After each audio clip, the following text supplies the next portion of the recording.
It is a harsh reality that over 50% of all newly formed businesses fail within 5 years of opening their doors. An entrepreneur might have a brilliant idea, but a good product on its own won't keep the lights on. Launching a venture means stepping into a highly unstable, treacherous landscape. The business environment is dynamic, meaning it is in a constant state of flux. A sudden shift in safety regulations, a new piece of technology, or a dip in the economy can render a seemingly perfect business plan useless overnight. Because the early risks are so severe, the primary goal of any new startup is not to maximize profit. The first objective is simply survival. Knowing this high failure rate changes how successful entrepreneurs operate. Running a new venture means actively defending against a series of predictable, deadly traps. The first wave of threats comes from inside the house. Many founders inadvertently sabotage their own companies because they lack basic management skills.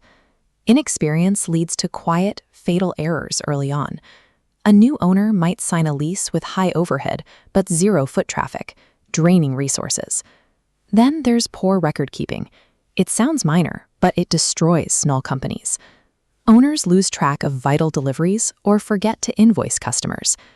This operational sloppiness accelerates the biggest threat to any new venture: running short of cash. Making a profit isn't having cash. A business can be profitable on paper, but fail lacking liquid cash.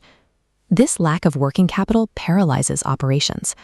Without cash for supplies or credit, the entire system locks up. If an entrepreneur cannot master these internal controls, tracking records and managing cash flow, the business will suffocate entirely on its own, before competitors even strike.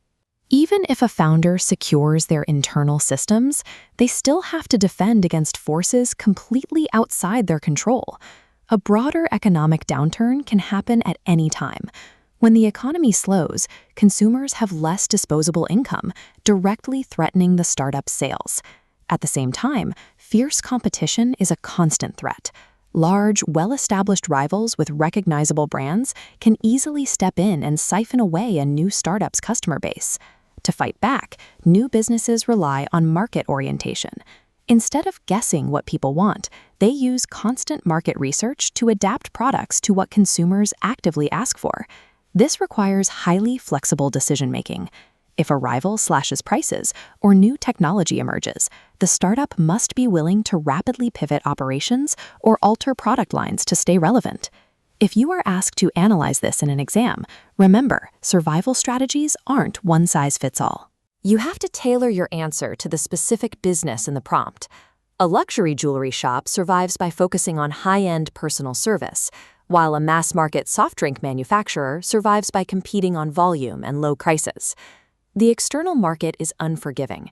Long-term survival goes to the entrepreneurs who remain adaptable and hyper-focused on the changing needs of the consumer.